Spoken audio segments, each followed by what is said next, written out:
As we head to the 4th of November local government elections, independent candidates and political parties have until Friday to submit nominations. And we turn our attention to the independents. Where are they, and is there public appetite for them?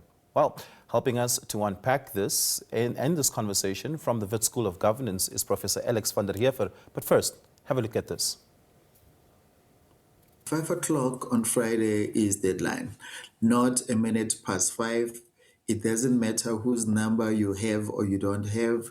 Submissions must have been made by 1700 South African time, and that is why we have been encouraging parties to ensure that they do not wait until the last minute to submit their list. The online registration portal has been open since late June to ensure that parties and candidates do not have to wait until, we did not even wait until August 7 when elections were proclaimed to ensure that people have access, parties and candidates have access to this portal, and all they need to do is press send as soon as possible, so there will be no grace, there will be no reason for parties to be late past after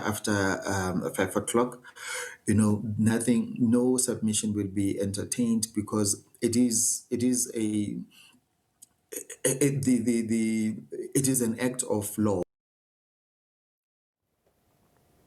Well, let's be in conversation with Professor Alex van der Heever from the Wits School of Governance. Prof, independent candidates have long been a feature of our local government elections. They recently became a fixture of our national government elections and provincial government elections. That was in 2024.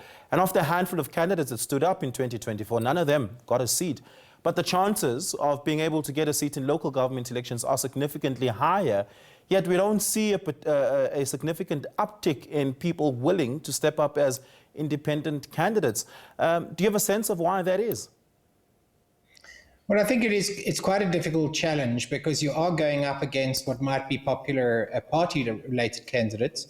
But there's also an issue if people are voting strategically because they want to have something that can change their cities, their municipalities' performance.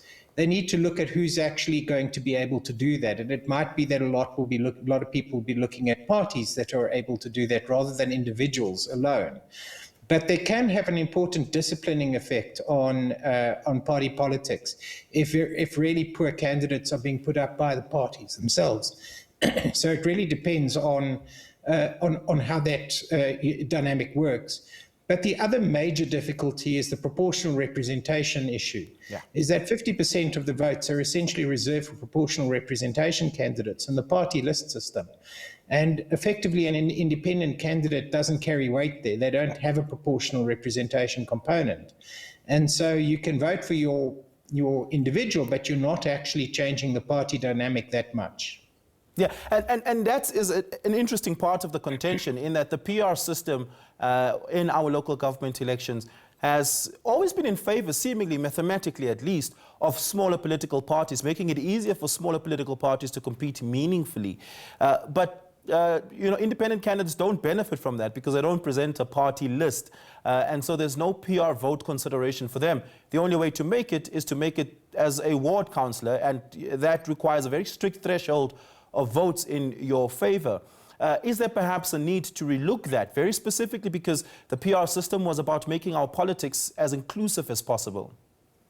Yeah, so the PR system could be retained, but in a different form. I mean, the party list system is actually not very democratic, because you don't know who as an individual you're voting for. So there's value in the constituency-based elections, that you elect somebody.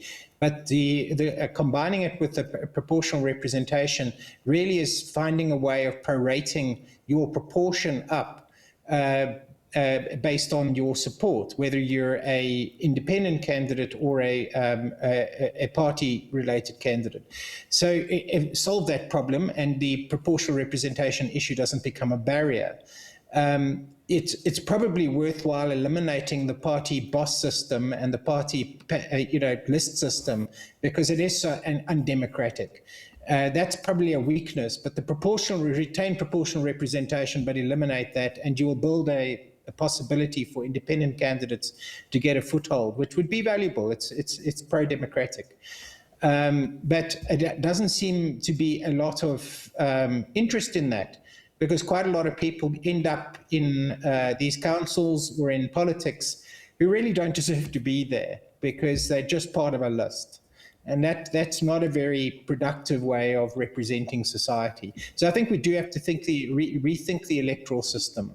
Yeah, what has been a common feature of local government politics has been the formation of ratepayers associations and regional associations of any sort that don't espouse a unique or specific politics necessarily, but are focused almost exclusively on, the governance and delivery issues of, that particular region, that ward, that municipality. And oftentimes they seem to be a little bit more successful than independent candidates. Has that been effective as a galvanizing instrument in local government?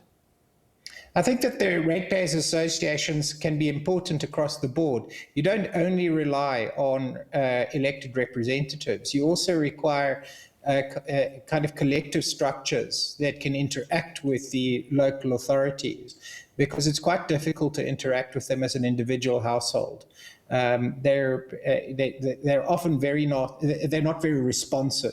So the ratepayers associations and the organized groupings provide a way of providing pressure, group-related pressure, and negotiating capability on behalf of communities. So they are part of the democratic framework as well. And they are also themselves elected within those communities. So they're a valuable part of engagement, and can be a very productive force in promoting sort of inclusive engagements in all areas of politics.